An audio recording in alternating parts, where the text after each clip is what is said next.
Good day everyone, God is good all the time God is good. My name is Winfred V. Puspus. Nandito tayo ngayon sa Mitsubishi Union Motors Paco Otis. Guys, etong nasa harap nyo, ang tawag dito is 2026 Destinator. Ang tawag sa ganitong kulay is Graphite Gray Mica. Yan. Tapos guys ang kagandahan dito kay Destinator, sobrang dami nitong, sobrang loaded to pagdating sa mga safety features. Unahin ko sa laminated windshield. Dito sa laminated windshield niya, meron itong tinatawag na rain wiper sensing o tinatawag na rain wiper sensor. Yung nag-a-adjust yung, kapag yung buhos ng ulan, kung gaano kadami, ganoon din kabilis magwa-wipes. Yun, nasisense niya yun na kung gaano kabilis yung ulan, ganoon din siya kabilis mag-a-adjust. Tapos, kapag dumaan ka sa dilim na lugar, meron din siyang auto lighting sensor. Kunyari, just in case na ang papasukan mong tunnel, kusang iilaw yun. Kusang iilaw tong headlight para yung dadaanan natin, makikita niya. So, ang benefits nun is for safety. Tapos guys, pagdating naman dito sa front grille guys, eto, isa, tapos dalawa, meron sensor dito, tapos tatlo, apat, lima. Ang tawag dyan, FCM, Forward Collision Mitigation Sensor. Ginagawa naman ni FCM, just in case na may mababangga ka sa harapan na object, ang ginagawa niya, mag-a-alarm siya rin sa multi-information display. Iwa-warning ka niya na kailangan mong apakan yung preno para hindi mo mabangga yung nasa unan. So, ang benefits nun is for safety. Tapos guys, meron din siyang, multi-around camera, 360. Naka-multi-around camera din siya. So, syempre, pagka naka-multi-around camera tayo, lalo na kapag masikip na lugar, yung gilid, yun, makikita natin kapag meron tayong masasagi. Yan. Tapos guys, punta naman tayo sa kanyang headlight. Siyempre, yung headlight ni X-Force, headlight ni Expander, T-shape headlight. Yan. Naka-LED daytime running light, LED headlight, and LED fog lights. So, ano ba ginagawa ni LED? Ang ginagawa kasi ni LED, more vision, tapos energy efficient pa siya. Guys, napakahalaga ng naka-LED ka, lalo na kapag bumabagyo, sobrang dilim, saka sa gabi, napakaliwanag niyan. Yun ang kagandahan nung naka-LED ka. Tapos guys, ayan yung front fascia ni Destinator. Ngayon guys, papakita ko yung engine. Papakita ko yung engine, bubuksan ko lang guys.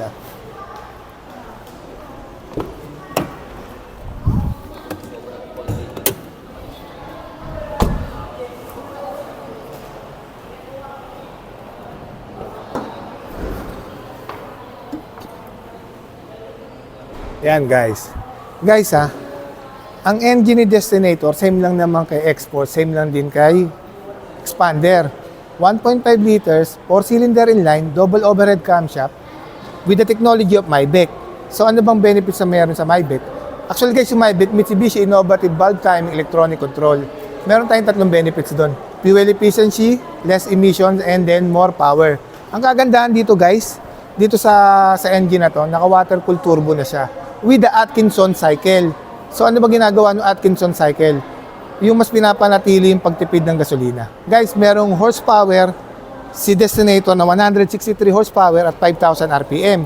Tapos guys, napakalakas umatak nito. Ang kanyang torque is 250 at 2,500 to 4,500 Newton. Yun Newton meter. Ganun kalakas yung torque nito ni Destinator. Ngayon guys, punta tayo sa kanyang side profile. Guys, kung titignan nyo, kung makikita nyo yung fender ni Destinator, napaka-futuristic. Pagdating sa kanyang side skirt, makikita nyo, napaka-detailed nung napakaganda nung design. Guys, ito, punta natin yung, ang sukat nung pagdating sa kanyang mags, guys, 255 by 55 R18, two-tone alloy wheels yan. Two-tone alloy wheels, disc brake yung ginamit sa harapan, disc brake din yung ginamit sa likuran.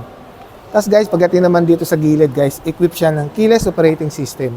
Within 70 cm guys, kahit nasa bulsa mo lang yung susi, pipindutin mo lang to, makakapasok ka na sa loob.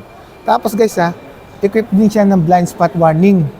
Yan, yung blind spot warning, 70 meters kapag may sasakyan, mag-aalarm, iilaw yan guys at mag-aalarm sa harapan sa multi-information display na meron kang sasakyan sa gilid.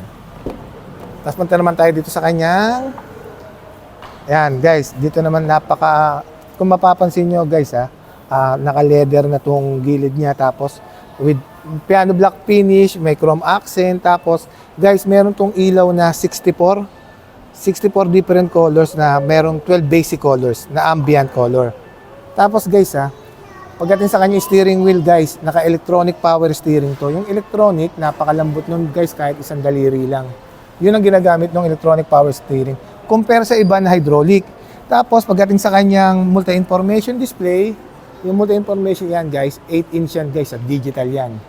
Tapos syempre tilt and telescopic adjustment siya. Pagdating naman dito sa kanyang seat material guys, yan, synthetic leather seat yan with heat guard. So ano ba ginagawa ng heat guard? Nililesen niya yung init para hindi ganun kainit yung loob ng sasakyan. Tapos guys, pagdating naman dito sa kanyang sa kanyang infotainment system, yan, itong infotainment system niya guys 12.3 inches yan guys touchscreen niya yan guys wireless connectivity of Apple CarPlay and then Android Auto. Yan guys. Tapos syempre guys, pagdating naman dito sa kanya aircon system, naka Nano X to guys. Yung Nano X guys, Nano X na technology, nagbubuga siya ng tiny particles guys para mawala yung bacteria rito sa loob ng sasakyan. Tapos guys, dual zone auto climate control yan. Kung ano yung prepared mong lamig dito sa side mo, different ng prepared mo na lamig sa side nung passenger, yan. Dual zone auto climate control yan. Tapos guys, syempre, andito yung push start. Ayan yung push start natin. And then, ito yung electronic parking brake with brake auto hold. Yan. Tapos guys, pagdating naman sa drive mode, yan, may different drive mode yan. Meron siyang 5 different drive modes. So, ano ba yung mga different drive mode na ginagamit na meron si Destinator? Siyempre, unang-unay normal. Normal na, tapos and then tarmac, wet, gravel, and mud. Yun ang mga ni Destinator. Tapos guys, dito naman sa kaliwa, pagdating sa kanya dito sa steering wheel, andito yung control ng audio control. Tapos dito sa kanan, ayan yung control ng adaptive cruise control.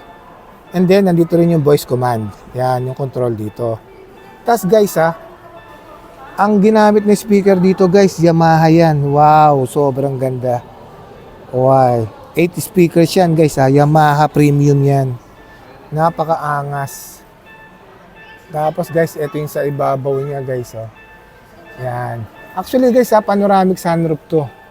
Hindi lang natin mabubuksan dito sa showroom kasi wala tayong susi. Ayan, panoramic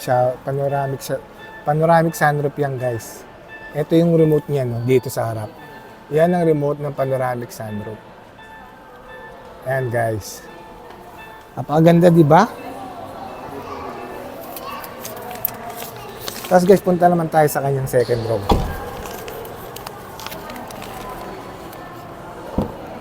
Ayan guys, Ayan. Dito sa kanyang second row, merong yan, may tinatawag na pwede tayong pwedeng lagyan ng tubig, pwedeng kumain dito yan sa second row. Yan. Tapos dito guys, meron siyang USB port and then type C. Tapos ito yung switch ng aircon. Yan, ito yung sa aircon vent. Yan yung switch. Ito yung guys, yung panoramic sunroof. Napakaangas. Ang tawag sa model na to guys, sa GT.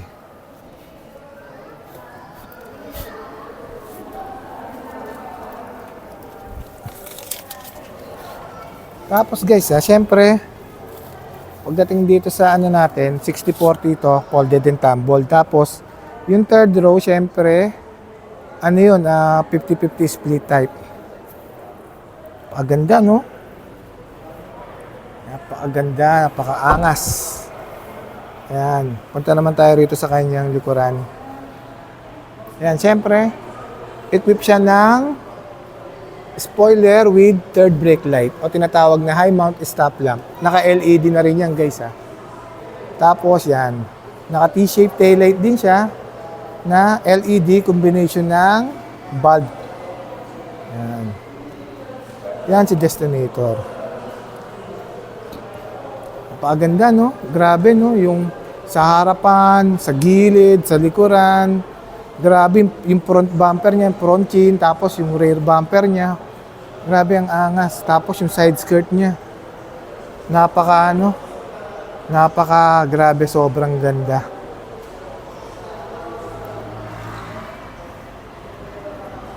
Yan, no? Grabe, no? Sobrang sulit ang pera mo dito, eh.